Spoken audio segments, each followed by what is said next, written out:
Can your brain eat itself? What if the organ controlling your thoughts, memories, and identity could slowly begin consuming itself? It sounds like science fiction. But inside your skull, something remarkably similar can actually happen. 1. The brain that never stops. Inside your skull is an organ unlike anything else in the known universe. Roughly 86 billion neurons work together to produce your thoughts, memories, emotions, movements, and even your sense of self. Yet the brain is not simply a machine that switches on when you wake up and switches off when you sleep. It is a living ecosystem, constantly changing, repairing, destroying, and rebuilding itself. Every second, microscopic activity is taking place inside this 3-pound organ. Connections between neurons become stronger.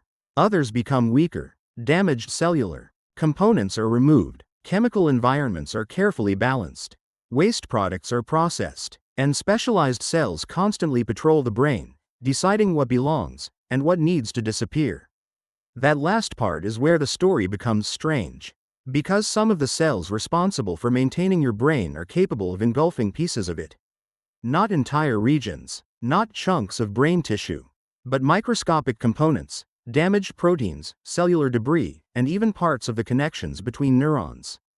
It sounds terrifying, but it is actually essential. Your brain survives partly because it knows how to destroy what it no longer needs. And the more scientists study this process, the more complicated the picture becomes. Because sometimes, the brain's cleanup system can become too aggressive. And one of the things that can influence this balance is something almost everyone takes for granted: sleep. 2. When sleep disappears. Imagine staying awake for 24 hours. At first, you might simply feel tired. Your concentration drops. Your reactions become slower. You become more irritable. Simple decisions suddenly require effort. Now imagine pushing beyond that. 36 hours. 48. Several days. The brain begins entering a state of extreme stress. But sleep is not simply rest for the body. While you sleep, your brain remains remarkably active. Different stages of sleep help regulate memory, neural activity, metabolism, and cellular maintenance. During prolonged sleep deprivation, this balance can change. Researchers studying sleep loss have found evidence that astrocytes, the star-shaped support cells in the brain, can become more active in engulfing parts of synapses after periods of prolonged wakefulness. Synapses are the communication points between neurons. They are where information is transferred from one brain cell to another. And your brain has millions upon millions of them. The process of removing unnecessary or damaged connections is not automatically harmful. In fact, it is necessary for the brain to remain efficient. Think of it like pruning a tree. Remove the right branches, and the tree becomes healthier. Remove too many, and you damage the tree. The same basic principle applies to the brain.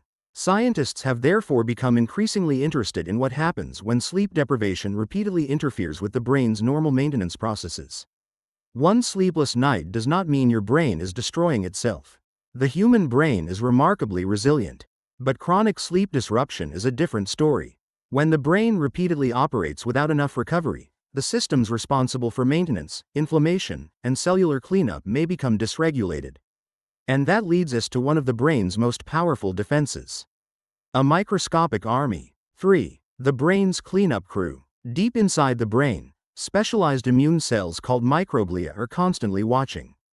They are the brain's resident defense system. Microglia search for damaged cells, abnormal material, and signs of danger. When they detect a problem, they can become activated and begin removing unwanted material. Their job is essential. If a neuron dies, something needs to clean up the remains. If damaged cellular material accumulates, something needs to remove it. If dangerous biological material appears, something needs to respond. Microglia can engulf and digest unwanted material through a process related to phagocytosis. In simple terms, they can surround something, pull it inside themselves, and break it down. It is microscopic recycling. But here is the problem. The same system that protects the brain can potentially contribute to damage if it becomes excessively or chronically activated. Imagine a security team protecting a building. If there is a real intruder, aggressive action makes sense. But what if the security team begins treating innocent people as threats? The protection system itself becomes part of the problem. Something similar can happen in biology. Inflammation is an important defense mechanism, but prolonged or excessive inflammation can damage healthy tissue. Researchers are studying how microglia and astrocytes behave in neurological diseases, brain injuries, and other conditions where inflammation and loss of neural connections occur. And this has changed the way scientists think about the brain. The brain is not simply a collection of neurons. It is an ecosystem. Neurons communicate, astrocytes support them, microglia defend and maintain the environment. Other cells regulate blood flow, nutrients, chemical balance, and waste removal. Everything is connected, and when one part of this system becomes disrupted, the effects can spread. But there is another process that takes the idea of self-eating even further. It happens inside individual cells, and its name literally means exactly that. 4. The cell that eats itself. The word is autophagy. It comes from ancient Greek and essentially means self-eating. But despite the frightening name, autophagy is actually one of the most important survival mechanisms inside your cells. Imagine a factory. Over time, machines break down. Old equipment becomes inefficient. Damaged components accumulate. If the factory never removes them, eventually the entire system becomes dysfunctional. Cells face the same problem.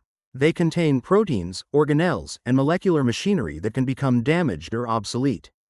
Autophagy helps the cell break down these components and recycle their materials. Instead of simply throwing everything away, the cell reuses valuable building blocks.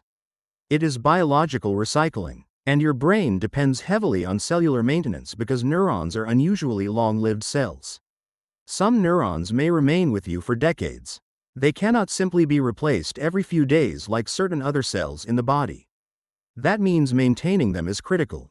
Autophagy helps remove damaged components and maintain cellular health. So yes, at the microscopic level, cells can effectively eat themselves. But this is not the terrifying process the phrase suggests. It is controlled recycling. The real danger appears when cellular systems become unbalanced. Too little cleanup can allow damaged material to accumulate. Too much or improperly regulated activity can also become harmful. And scientists are investigating how these processes interact with conditions involving neuronal damage and degeneration. This brings us to one of the greatest mysteries in neuroscience. If the brain is constantly destroying and rebuilding its own components, how does it preserve you? 5. The brain that destroys to survive. Every memory you have is supported by physical changes in your brain. Every skill you learn changes neural connections. Every experience alters the network. And every night, your brain continues remodeling itself. Some connections become stronger, others disappear. Damaged components are recycled. Unnecessary material is removed. The brain is constantly changing. Yet somehow, you still recognize yourself. You remember your childhood. You recognize the faces of people you love. You know where you live. You remember the skills you learned years ago. Your brain is constantly taking itself apart and rebuilding itself without destroying the larger pattern that makes you who you are. That is the paradox. The brain must destroy to survive. It must remove connections to create efficient networks. It must recycle cellular components to maintain healthy neurons. It must activate immune defenses to remove threats. And it must constantly clean up after itself. So, can your brain eat itself? Not in the dramatic sense. Your brain is not literally consuming its own tissue for breakfast. But at the microscopic level, something remarkably close to the phrase is happening all the time. Astrocytes can engulf parts of synapses. Microglia can consume damaged cellular material. Cells can activate autophagy and recycle their own components. These processes are normally part of what keeps the brain alive. The danger comes when the balance breaks down. And that may be the most fascinating discovery of all. The brain is not designed simply to preserve everything. It is designed to constantly decide what should remain, and what should disappear. Your thoughts depend on connections. Your memories depend on networks. Your identity depends on billions of microscopic interactions. And behind all of it, invisible cells are working around the clock. Building, repairing, cleaning, destroying, rebuilding. Perhaps the most extraordinary thing about the human brain is not that it can think. It is that it can continuously dismantle parts of itself, and still somehow remain you. Your brain doesn't need teeth to consume itself. It uses microscopic machines, cellular recycling, and immune defenses. Every night, They quietly decide what stays, what disappears, and what becomes you.